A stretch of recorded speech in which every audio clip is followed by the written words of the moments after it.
All right, just testing. Can you guys hear me? And can you see me?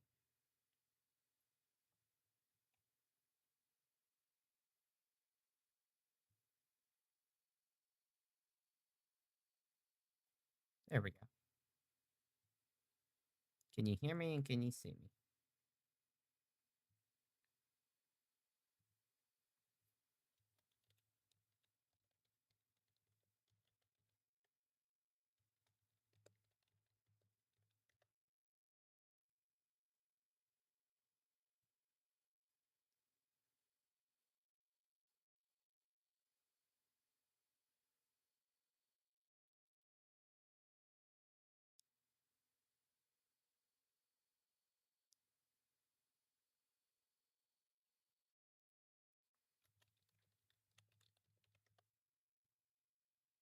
Testing. Can you hear me? Test, test.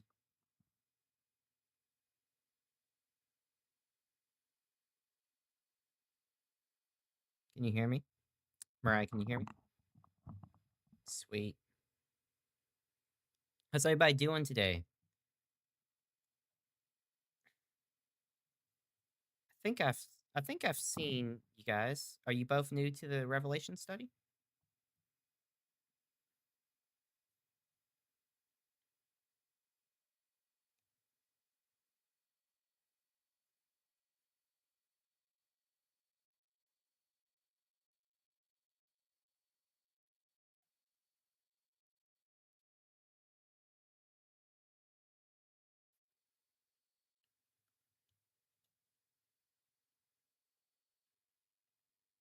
You're up pretty late, aren't you, Ninja?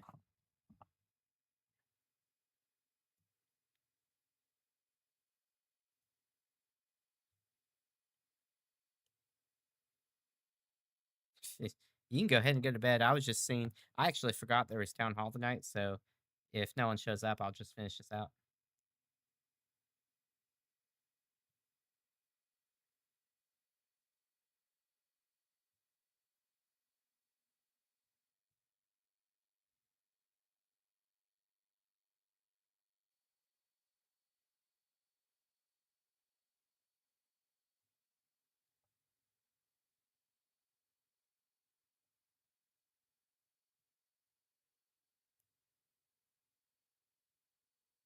Sweet.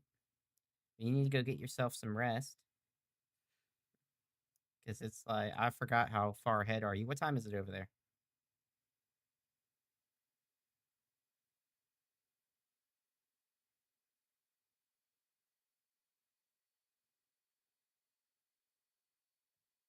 1:34 a.m. That's pretty late for her to be up. That's sweet that you get to do that. See, my kids go to bed at 8 o'clock sharp, so that's they just went to bed.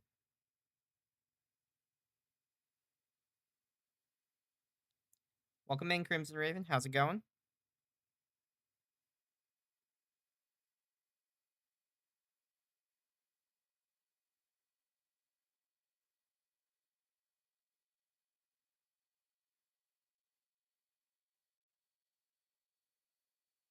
Sweet.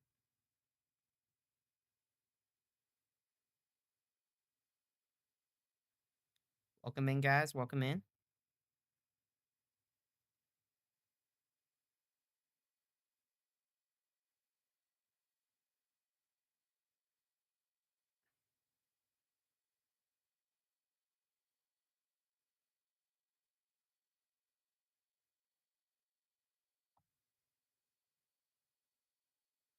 Welcome in, Bear Downs. How's it going?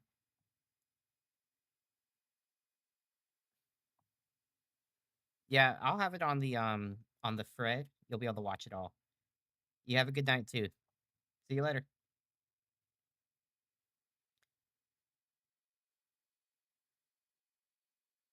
Looks like it's just the two of us right now. You doing all right today, Bear Downs?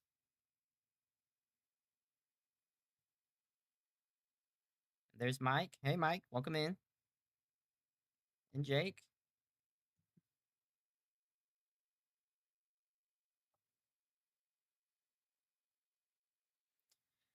Well, it looks like I'll have a few people in and out. I'll just go ahead and get started. And if you guys haven't been to town hall before and you wish to go attend it, talk to Dill, see what the mission's all about, that's going on right now. I actually forgot town hall was tonight, so that's where everybody's at.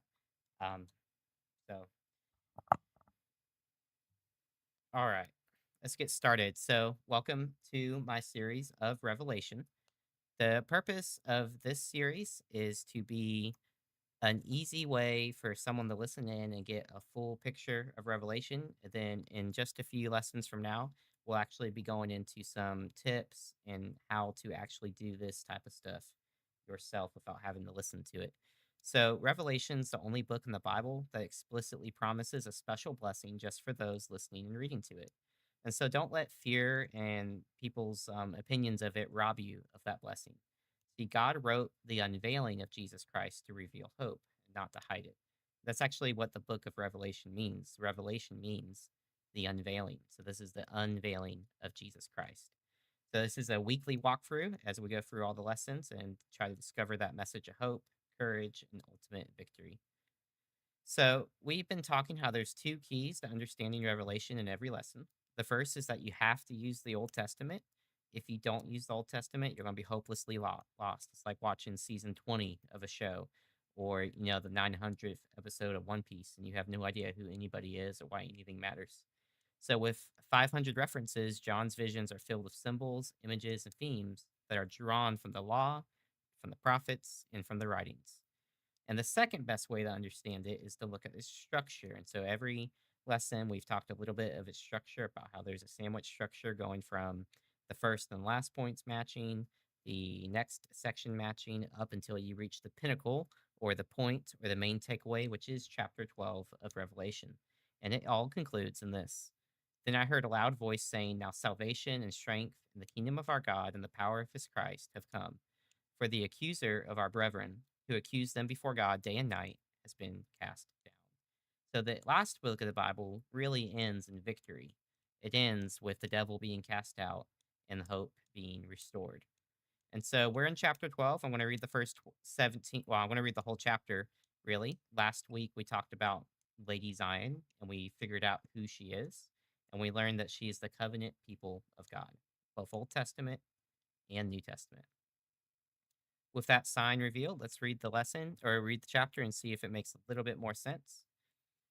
So, a great sign appeared in the sky. A woman was clothed with the sun, and the moon was under her feet.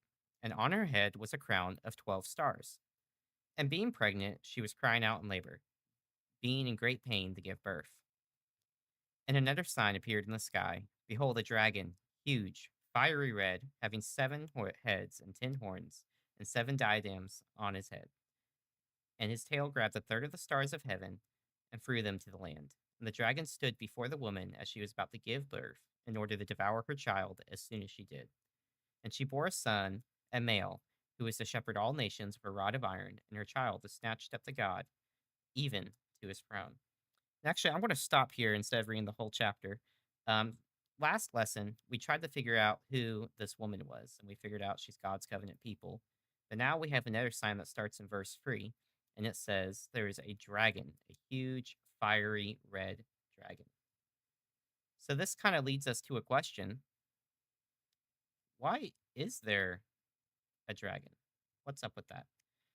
And so that's what this lesson will be all about. And hopefully, on the next lesson, we'll be able to figure out exactly what is going on between these two entities.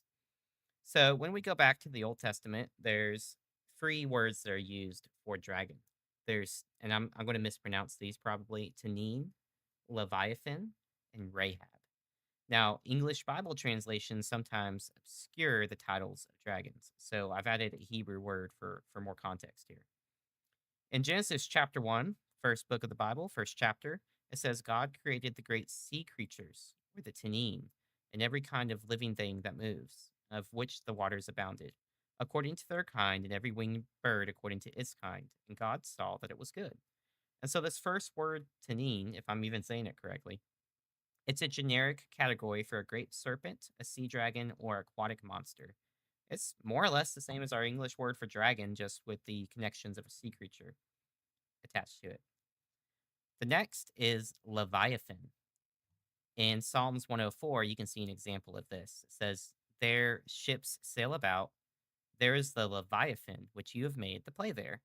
And the word Leviathan literally means twisted or coiled one. So again, you have this idea of a sea serpent where the ships are sailing. And so in both of these verses, you can see that biblical dragons, whatever you think they are, they're not inherently evil by design. They were created by God as part of the natural world. So why is there a dragon in Revelation? You start to see that mystery unveiling as we look at the next type of dragon that's named. In Job 26, we see this idea. It says, he stirs up the sea with his power, and by his understanding, he breaks up the storm. And the word for storm is Rahab. And by his spirit, he adorns the heavens. His hands pierced that fleeing serpent. So, again, looking at the Hebrew words kind of makes this more clear. We have the storm or Rahab, and it's called a fleeing serpent, one of those dragons. So, Rahab, and again, this isn't Rahab that's at the walls of Jericho. This is a completely different word in Hebrew. It just happens to translate the same. This Rahab means storm, arrogance, or rager, like someone that's mad. So it's associated with the sea, and we can also see it being associated with a dragon. So you have this idea of like chaos and storm and dragons all wrapped up into one verse. Let's take a look at these two verses and see the connections start to get a little better. In Psalm 74, it says, you divided the sea by your strength. You broke the head of those sea serpents, the tenines, the dragons in the water. You broke the head of Leviathan in pieces. You gave him as food to people inhabiting the wilderness. And then we see this idea continue on Isaiah chapter 27. It says, in that day, the Lord with his severe sword, great and strong, he will punish the Leviathan, that fleeing serpent, Leviathan, that twisted serpent. He will slay the reptile that is in the sea. So, can you see in these two verses that these three words are all being mashed together? It's almost like it's the same thing. Leviathan is called a tanine or a serpent or a dragon, and it uses that term. Rahab is also paired with a fleeing serpent or dragon. And then back in that Psalm passage right there, it says, well, hang on. Back in the Job passage, which is right here, Rahab is a dragon, Leviathan is a dragon, and it's all kind of connected with the idea of God destroying him. So, what is this going on here? Well, you see, as Israel's history unfolded, the biblical authors started using this imagery as a metaphor. Because Pharaoh in Egypt oppressed God's people and sat along the rivers of the Nile, the prophets branded Egypt as this Rahab and as this Tanin. So they're calling Egypt, the historical Egypt, a dragon. In Ezekiel, he says, speak, and says, thus says the Lord God, I'm against you, O Pharaoh, king of Egypt, O great monster, or Tanin, who lies in the midst of his rivers. You have said, the river is my own, and I've made it for myself. In Psalms, it says, you rule the raging sea. When its waves rise, you still them. You have broken Rahab into pieces as one who is slain. You have scattered your enemies with a mighty arm. And this psalm, Psalm 89, is about the Exodus. So once again, Egypt's being connected to this dragon. And in Isaiah 30, it says, for the Egyptians shall help in vain and to no purpose. Therefore, I've called her Rahab him Shebeth. And so the reason I'm saying all this is I want you to get this idea in your head that chaos and storms can be associated with dragons. And there's this idea that an evil nation or Egypt was the original metaphor being used for them. But it's not just Egypt, it can represent any type of power that stands up against God. So King Nebuchadnezzar of Babylon is described as swallowing up King God's people like a dragon. So all three dragon figures are blended together into like one opponent. And this is how Revelation's going to use it. So I don't know if you guys are at a position where you can type in chat with me. If you are, that would be great because normally in these lessons, I have fill in the blanks and I'll ask a question and the answer should be inside the verse itself. And you guys will help me fill in the blanks so that we can kind of connect all these thoughts together and slow down a little bit. So let's read this Revelation verse. Revelation chapter 12, verses 3 to 4. It says, another sign appeared in the sky. Behold, a dragon, huge, fiery red, having 7 horns, 7 heads and 10 horns. He had 7 diadems on his head. and his tail grabbed a third of the stars of heaven and threw them to the land. So, if you guys are able to, I would like you to help me fill in the blank right here. And we're going to look at the physical traits of the dragon. What does the dragon have? What is How is he described in the Bible? So there's four words I'm looking for. I'll give you guys a second. The verse is Revelation 12, 3-4.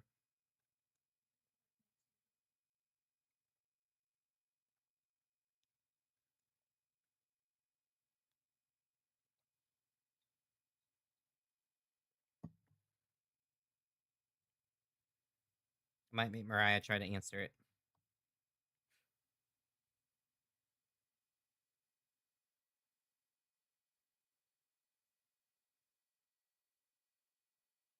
So the dragon is what? What's the first thing we see about the dragon? The very first description of him.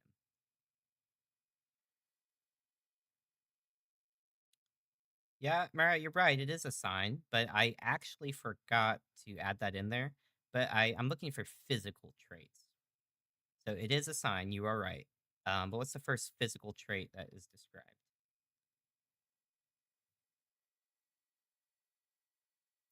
Yep, the dragon is huge and has 7 diadems on his head. And then Mariah made a point too that's also fiery red. So huge, fiery red, has 7 heads and 7 diadems on his head and 10 horns. You guys are right. So let's look at this first what description. He's described as great or huge. His tail alone was able to sweep down a third of the stars. Now, some people think the stars are angels, which it could be. Um, the theme in Revelation with the stars so far has either been angels or it's been the people of God. So either view, or maybe both, are true. His tail alone, just the backside of his tail, was able to take out a third of them. And this is consistent with Revelation's portrayal of the dragon as the source of the power behind the beasts that we read about. When we see the one coming out of the sea, we see a similar language. Mariah, if you would like to read, we're going to be in Revelation 13, the first 2 verses. And then we're going to try to see just some connections with the dragon and the beast. Go ahead.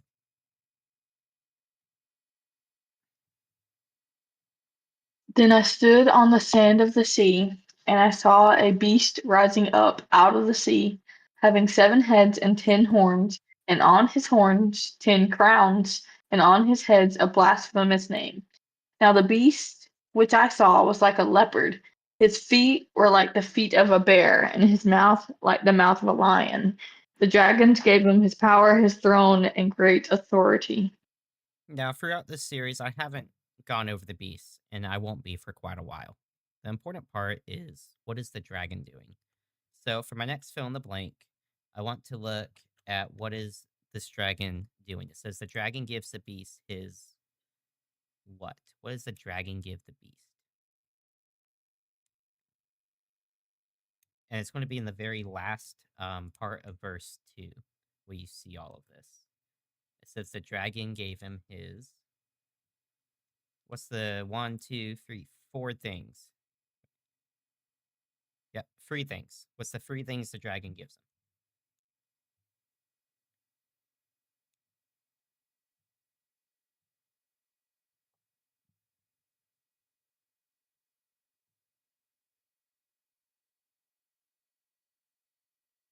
It's like a quiz.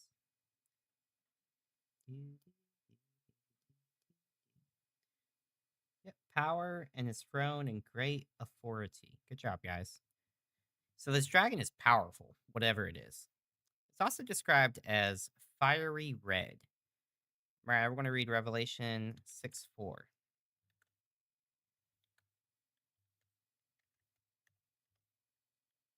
I can't type today, apparently. There we go. Another horse, fiery red, went out, and it was granted to the one who sat on it to take peace from the earth, and that people should kill one another. And there was given to him a great sword.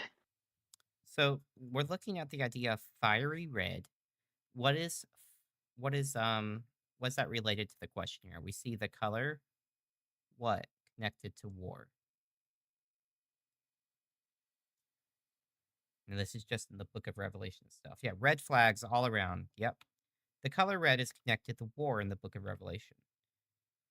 So, and we see when we read chapter 12, the dragon said, or it said the dragon was trying to devour the woman's child. Is that not bloodshed? Is that not warlike language? And it's not the only time in the Bible where the color red is connected with bloodshed. So we're going to read Isaiah chapter 1, verses 15 through 18.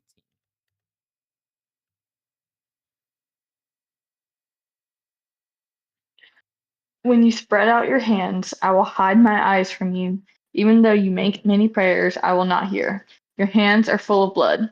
Wash yourselves, make yourselves clean, put away the evil of your doings from before my eyes. Cease to do evil, learn to do good, seek justice, rebuke the oppressor, defend the fatherless, plead for the widow.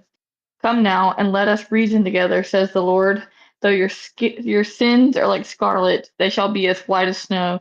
Though they are red like crimson, they shall be as wool. Sweet. So sin is compared to what color in this passage? What colors did you guys hear?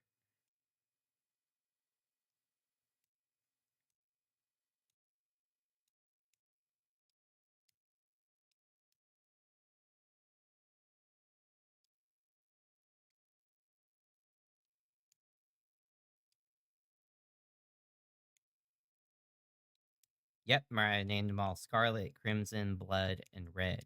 And this is actually a really neat verse in Isaiah because a lot of scholars see Isaiah chapter 1 as referencing a lot of events of Revelation.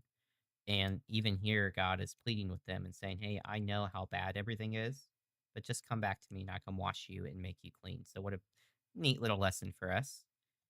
Continuing on with the descriptions of the dragon, it also is said to have 7 heads. So why 7 heads? That's kind of weird.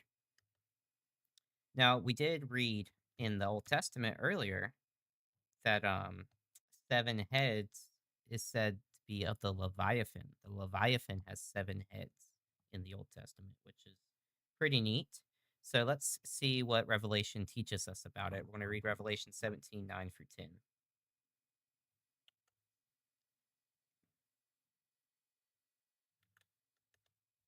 Here is the mind which has wisdom. The 7 heads are 7 mountains on which the woman sits. There are also 7 kings. 5 have fallen, one is, and the other has not yet come. And when he comes, he must continue a short time. All right, so Revelation actually just gives us the straight out description. We don't have to wonder. The 7 heads are in these verses. The political rulers and kingdoms are connected to, where are they connected to in this passage?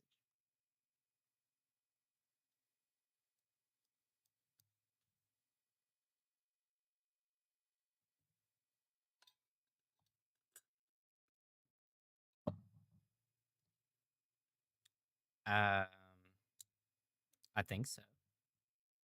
Let's find out. Yeah, one word, plural.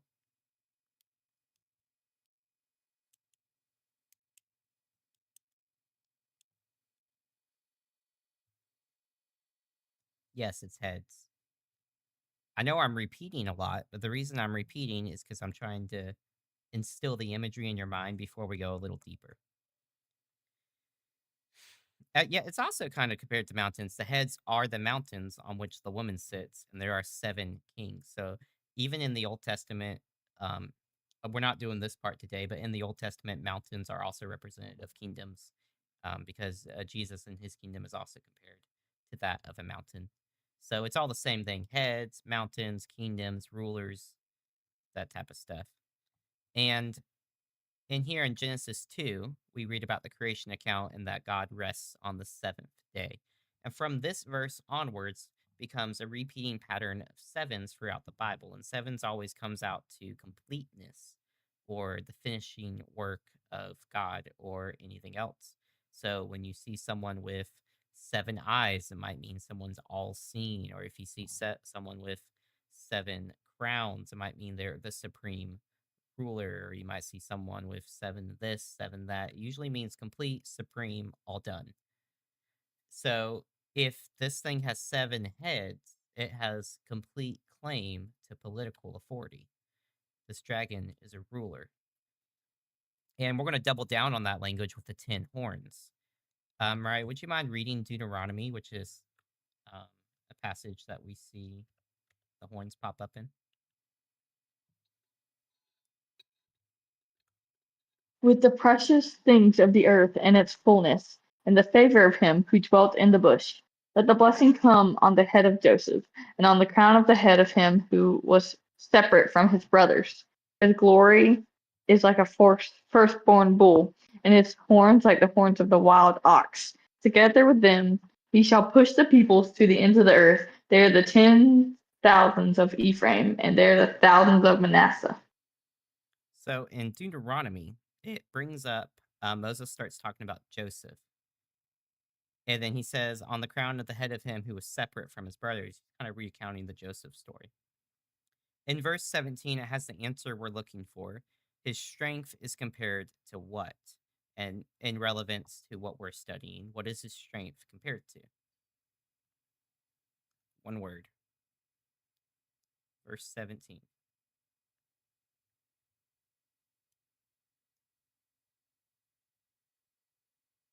Yep, his strength is compared to a horn. And in this verse, that horn is that of a bull. If you've ever seen a bull charging at you, you don't stand in its way. It's very strong, can take down fences and gates, and it's very hard to tame. But you know what? We don't even have to go to the Old Testament because both Revelation and Daniel just plain out tell you what the horns are. So, Mariah, I'm going to have you read both. And if you guys want me to stop, need to ask a question, please do so. So, to answer this next question, Mariah, go ahead and read those verses. The 10 horns are 10 kings who shall arise from this kingdom, and another shall rise after them. He shall be different from the first ones, and shall subdue 3 kings. The 10 horns which you saw are 10 kings who have received no kingdom as yet, but they receive authority for 1 hour as kings with the beast. Sweet. So, the angel tells both John and Daniel that the horns are what? What are the horns specifically?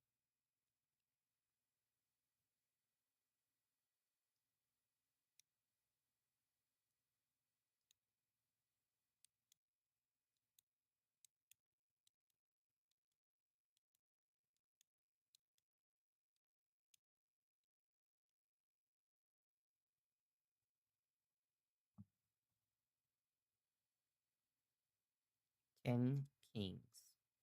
So, this dragon has complete claim to political authority and has 10 kings under its belt, 10 kingdoms, or 10 kings from a kingdom, just depends how you read it there. And so this dragon is like the ultimate power that stands behind these kings and these kingdoms and these people. And so this is actually what Revelation chapter 12 tells us. When John brings every single idea from the Old Testament back, it says, the great dragon was expelled, that ancient serpent who's called the slanderer and Satan.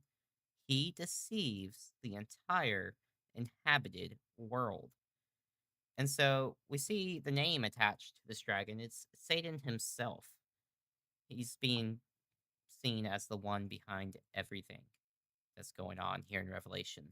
So in the Old Testament, Satan's actually not a name, it's a title. It means adversary or prosecutor.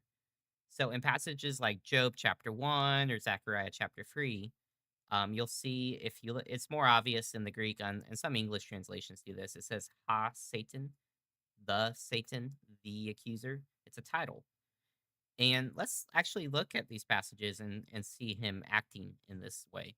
The very first one, a lot of people skip this one, is actually in Genesis chapter 3, the first time he appears in the Bible. Go for it, Mariah. I'm waiting for it to pop up. Oh, there it is. For God knows that in the day you eat of it, your eyes will be opened, and you will be like God, knowing good and evil. If you're familiar with the story of the garden, he's trying to trick Eve right here. Eve just said what God's commands are. He's like, nah, man, God's just trying to keep good from you. He's accusing God of holding out on the humans. And we see the same thing happen in Job. Mariah, would you mind reading the intro of the Job? You know what? It's messed up on my slide, but why don't you start on verse 6? Verse 6. Yep. Okay.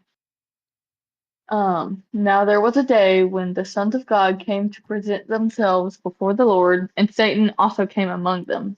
And the Lord said to Satan, "From where do you come?" So Satan answered the Lord and said, "From going to and fro on the earth, and from walking back and forth on it." Then the Lord said to Satan, "Have you considered my servant Job, that there is none like him on the earth, a blameless and upright man, one who fears God and shuns evil?" So Satan answered the Lord and said, "Does Job fear God for nothing? Have you not made a hedge around him, around his household, and around all that he has on every side? You have blessed the work of his hands, and his possessions have increased in the land. But now stretch out your hand and touch all that he has, and he will surely curse you to your face." All right, so we can see Job, or yeah, Job being accused by Satan that he's not actually a good person. He doesn't actually love you, God. He just loves what you do for him. And so we see him acting like this again in Zechariah chapter 3 against Joshua the high priest. Not the Joshua at Jericho. This is a different one, generations later. Then he showed me Joshua the high priest standing before the angel of the Lord, and Satan standing at his right hand to oppose him. And the Lord said to Satan, "The Lord rebuke you, Satan.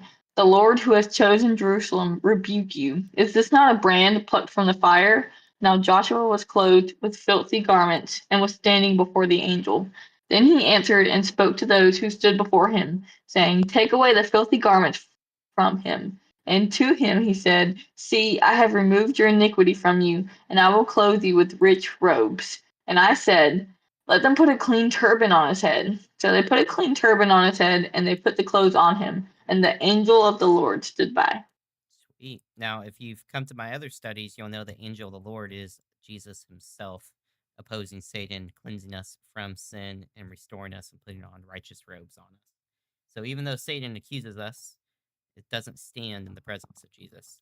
In each of these passages, the adversary is doing what his title describes. He opposes, he accuses, and he calls into question not just of God, but the faithfulness of his people. And so over time, this title, Satan, became stuck to him as a personal name. You know, Job never saw the opening of his own story, and we're shown that Satan challenged his righteousness and that God permitted him to test Job. And from Job's perspective, all that he knows is his world has collapsed. He repeatedly struggles with the question of why is God treating him like an enemy? And we're not doing a big in depth study on Job today, but I did want to look at a passage that I found fascinating. When I was researching Leviathan, and of course, everybody's favorite passage for Leviathan is the book of Job, I noticed something strange. And I would like you guys to listen to the whole chapter. Just think about everything we've talked about. What is the final one of the final creatures God talks about in the book of Job?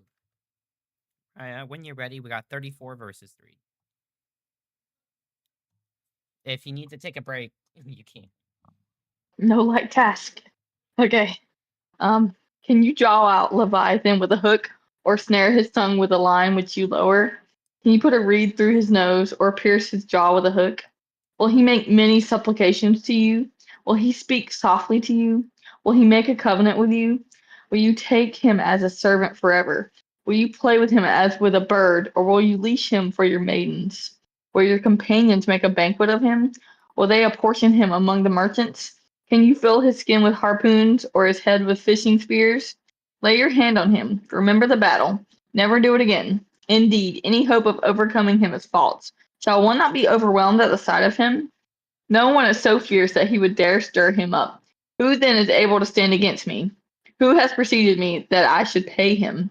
Everything under heaven is mine. I will not conceal his limbs, his mighty power, or his graceful proportions. Who can remove his outer coat? Who can approach him with a double bridle? Who can open the doors of his face with his terrible teeth all around? His rows of scales are his pride, shut up tightly as with a seal. One is so near another that no air can come between them. They are joined one to another. They stick together and cannot be parted. His sneezings flash forth light, and his eyes are like the eyelids of the morning. Out of his mouth go burning lights. Spark of fire shoot out. Smoke goes out of his nostrils, as from a boiling pot and burning rushes. His breath kindles coals, and a flame goes out of his mouth. Drink swells in his neck, and sorrow dances before him. The folds of his flesh are joined together. They are firm on him and cannot be moved. His heart is as hard as stone, even as hard as the lower millstone. When he raises himself up, the mighty are afraid. Because of his crashings, they are beside themselves.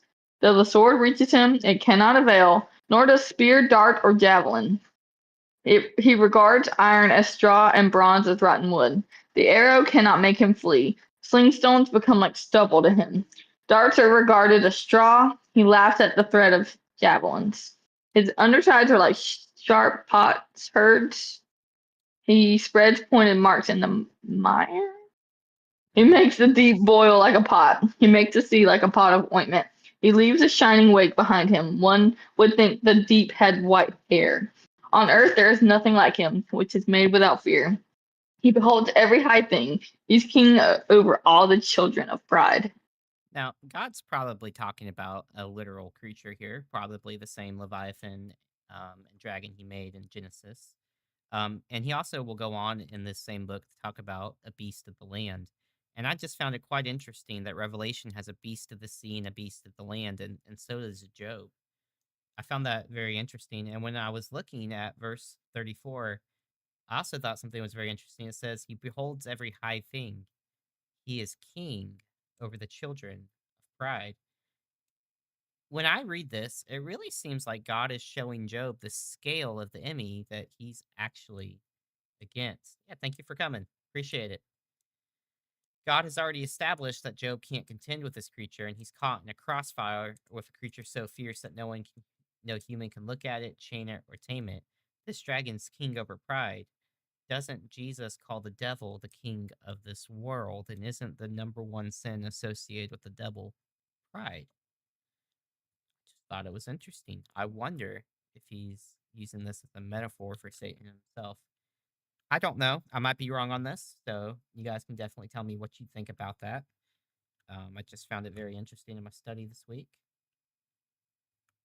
And I also wonder, like, why is he talking about these animals? Like, what? Yeah, it's impressive creation, but is he really just mocking people for their inability to hunt a crocodile or a dragon? Or maybe he's saying there's something bigger at play here, and only I'm in control.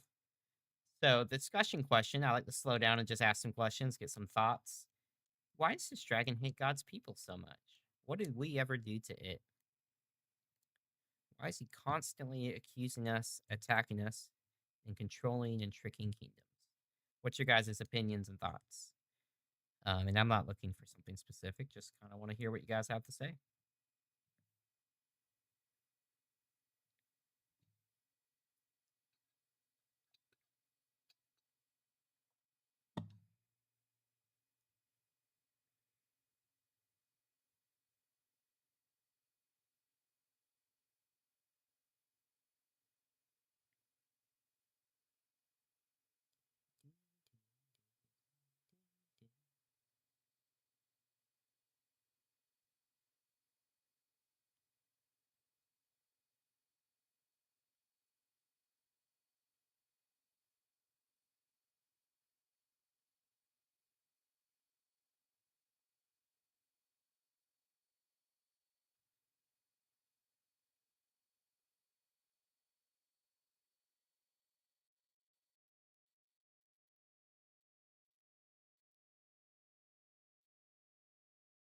I see you guys typing.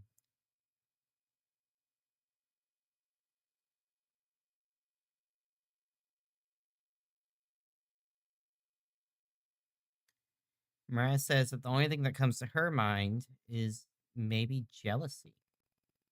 She doesn't really know enough about Satan to really say for sure.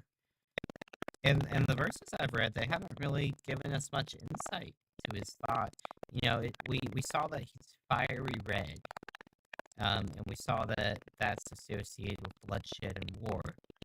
Some people say he's constantly angry, but maybe, but that's not really the image we're getting here. And so I have another person in the chat here that says, I think I missed part of the question, but we're attacked. We have been attacked since we chose God. I feel like Satan's goal is to keep us tripped up.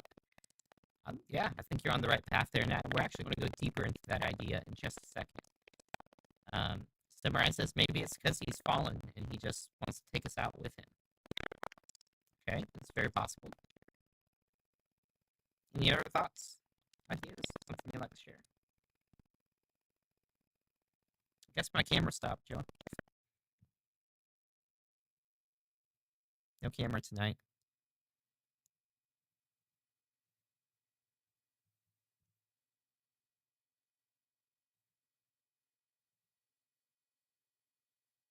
Is my sound being weird? Okay. Hmm.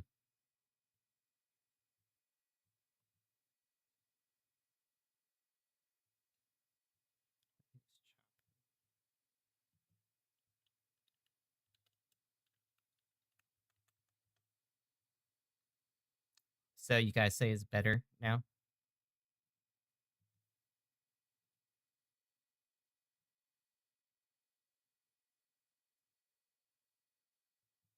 Sweet.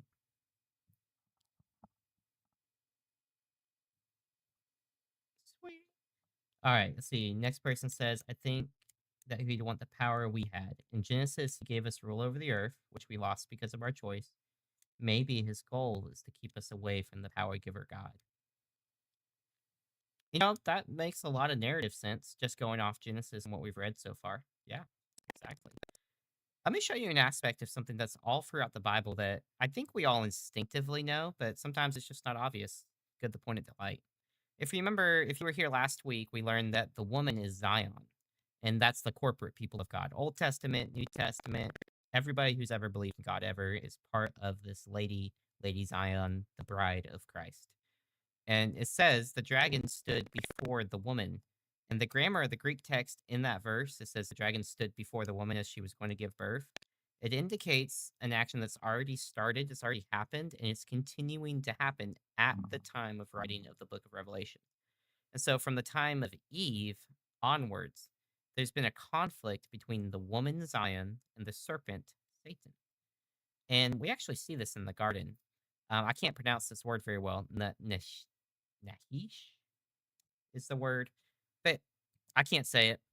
When we think about the garden story, a lot of us think of Eve talking to a literal snake, but that's always been a little weird. Even children are like, something's off with that. And if you know the Hebrew word, um, it's actually a triple meaning. It's a play on words where the writer wants you to see all the meanings all at once. We do this a lot with memes. Well, we'll say one word and we want you to know the context of that word and how it's normally used and how we're using it in a sentence. So as a noun, it means serpent. But in the culture and the time, especially in Egypt, and there's a lot of Egyptian imagery in Genesis, the snake with wings is commonly used to depict a divine throne guardian, which is just very interesting in the context and the culture. When it's used as a verb, it also means to practice divination, or one that dispenses divine information, or one that dispenses oracles. Isn't that what we see with Eve? He gives her a false oracle. You're not going to die. And then it's also can be used as an adjective, which is the shining one. It's the root of the Hebrew word for polished bronze or copper. It shines and it sparkles. So in the Bible, divine beings are very much always described as bright, shining, or bronze-like in appearance. Even Jesus himself is described this way. And when we put these things together, we can see it's not a snake, it's a shining supernatural creature. And so Adam and Eve are well aware they're speaking to something supernatural. Of course, they were born in the garden, they lived in the garden. I'm sure this wasn't abnormal to them. And this is the start of what I call the War of the Seeds. See, after the fall, God doesn't destroy humanity. In fact, the first thing he does is he brings judgment upon the serpent, and that sets a trajectory for the rest of the Bible. Mariah, would you mind reading what he says to the serpent in Genesis 3:15? Oh gosh, I didn't type that out right. Yeah.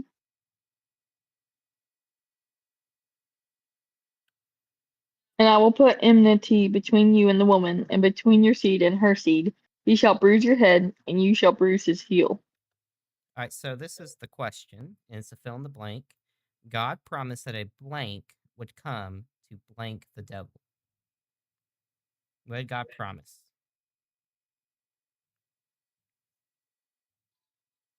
Let me know in the chat what you think the answer is. We do these fill in the blanks. And so I'll ask the question, and the answer should be in the verse. Looking for 2 words. God promised something would come to do what to the devil?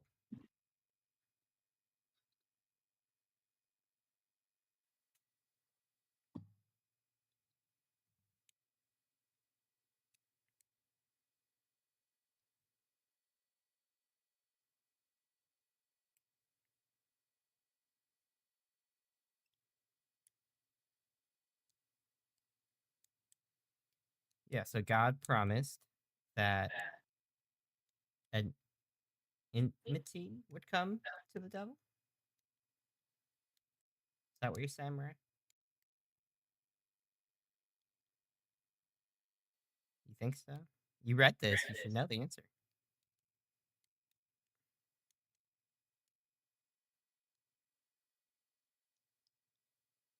Hmm.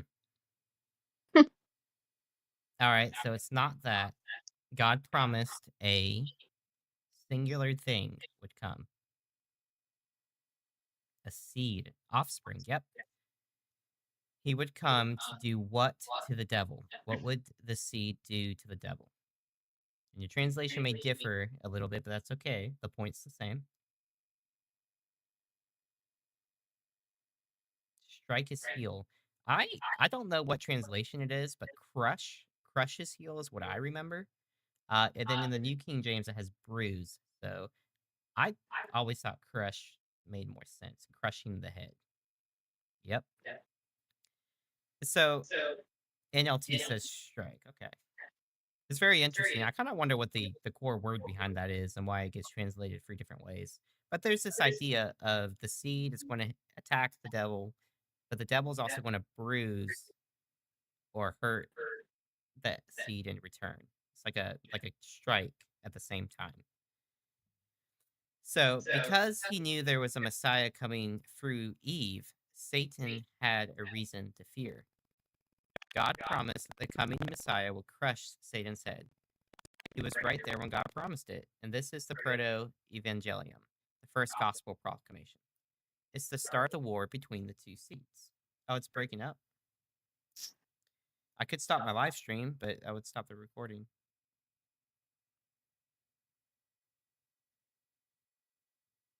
How's it now? Is it good? Okay.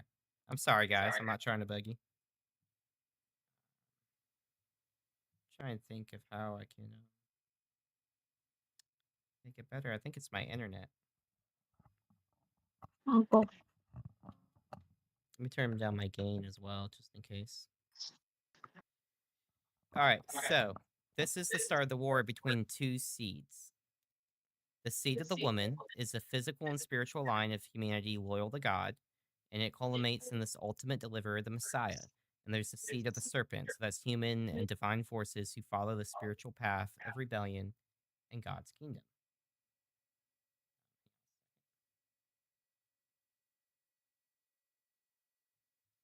So in Revelation chapter 12, 4 through 5, we're going to read it just one more time. Mariah, would you mind reading it? Third of the stars of heaven and threw them to the earth. And the dragon stood before the woman who was ready to give birth to devour her child as soon as it was born. She bore a male child who was to rule all nations with a rod of iron, and her child was caught up to God and his throne. Sweet. Now, this is kind of a repeat from last lesson. Um, but verse 5 says that the child would blank all the nations with a rod of iron. Mariah, I think I figured out the echo. I think I'm talking too loud. It's going into your microphone, so I muted you.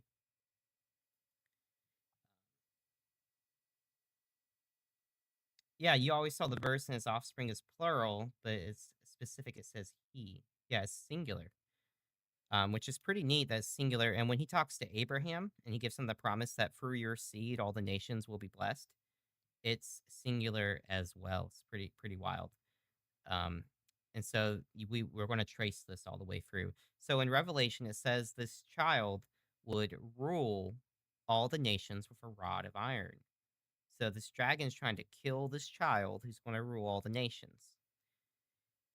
Now, isn't it interesting that we read in Isaiah earlier? I'll let Mariah read it. Isaiah 27, verse 1.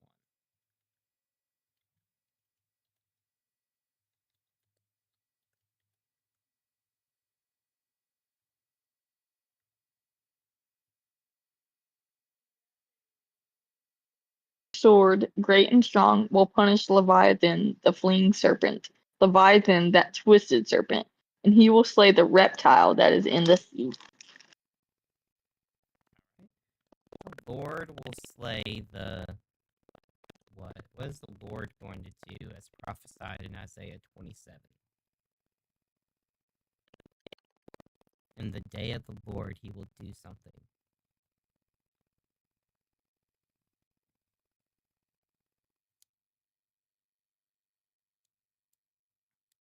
Who do you guys think he's going to kill?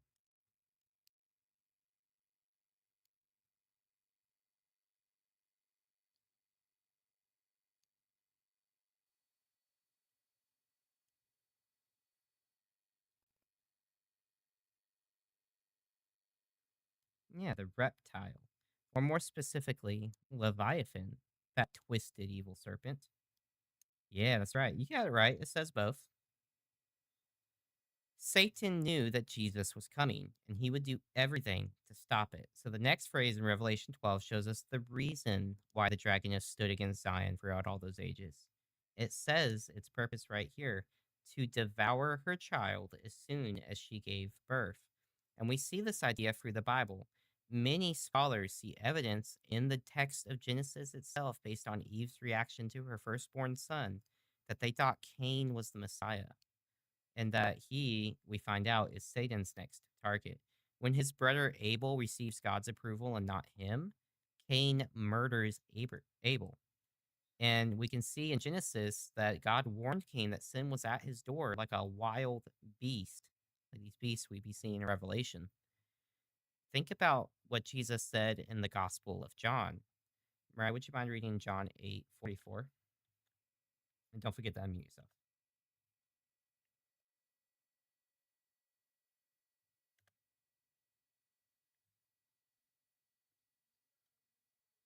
You're muted.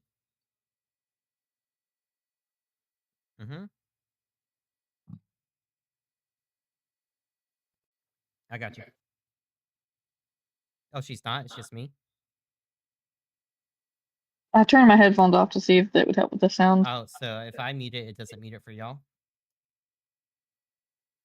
Okay. Well, in that case, I'll do that. The audio will be clear, and then she can read. Perfect.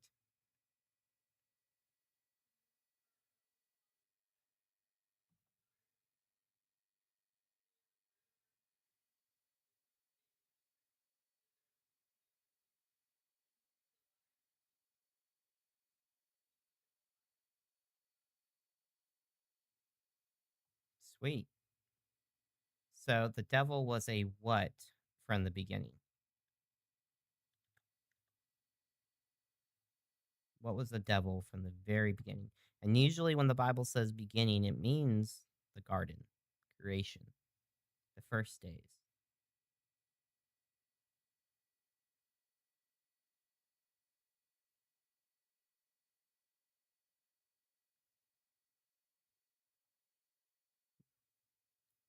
It's going to be in the second sentence. Murderer. The devil was a murderer from the beginning. So Satan's made a concentrated effort to kill the seed of Eve's line in order to keep the Messiah from coming. It's okay. I can wait a little longer. I try not to rush through these too fast. If I'm ever going too fast, just let me know. But follow with me through the Bible right here. We see in the time of Noah, you see Satan's hand all over again. So bad and widespread is this corruption that God has to judge the entire world, and He wipes it out with a flood, and He has to begin again through the family of Noah. And then, if you follow Abraham's story, Abraham's given the promise of the seed, and it's by no I don't think it's an accident that there's 2 occasions where it seems like Satan's trying to have Sarah raped by a pagan king, the kings of Egypt. It's just really strange how all that just happens to happen when it does. And the dragon's war with the seed is manifested symbolically into the fighting between Esau and Jacob. Even their birth is filled with this imagery. Mariah, I'd like you to read Genesis 25 through 30. And pay attention to the colors.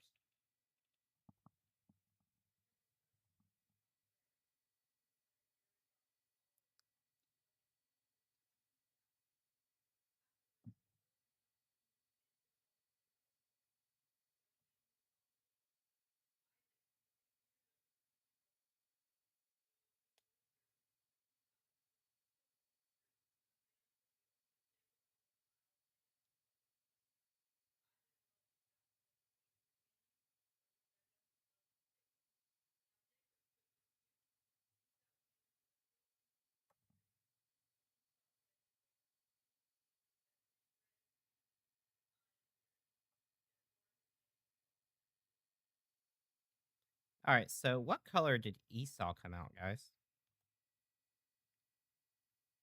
We were talking about this color earlier.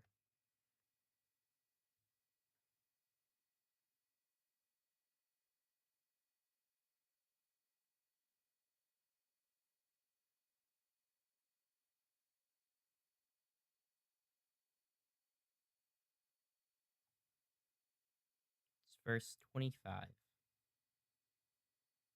The first Esau came out.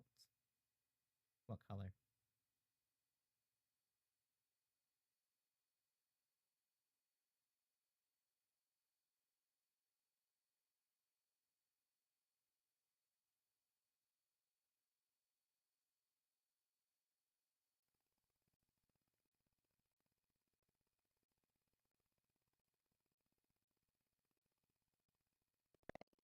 Red. Came out red. And it will go on to describe him as hairy, skillful hunter, a man of the field. He's being associated with the animals, with a beast. It's very interesting. And when he gives up his birthright, he eats red. What does he eat? Red what?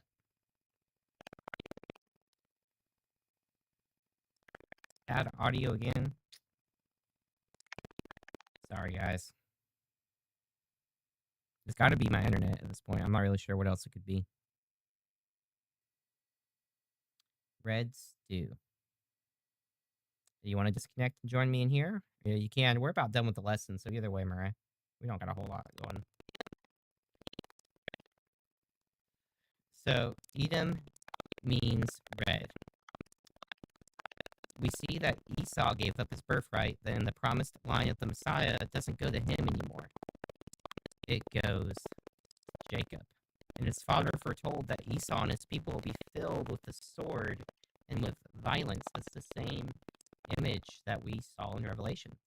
Esau has given up the peace of God's house. And the New Testament will go on to tell us that Esau is a representation of that fleshly wild seed of the serpent trying to strangle the spiritual seed of the woman before it can ever bring forth the Messiah. Now, these are imageries and these are symbols. Esau himself is not the devil. These are pictures to show us and to teach us. And so later on, you can trace this fighting between the seeds. It goes between God's people in Egypt. Pharaoh, the ruler of Egypt, attempts to kill all the Hebrew males before they are born. Okay. Then we follow the line to David, and an evil spirit comes upon King Saul and attempts to kill David multiple times.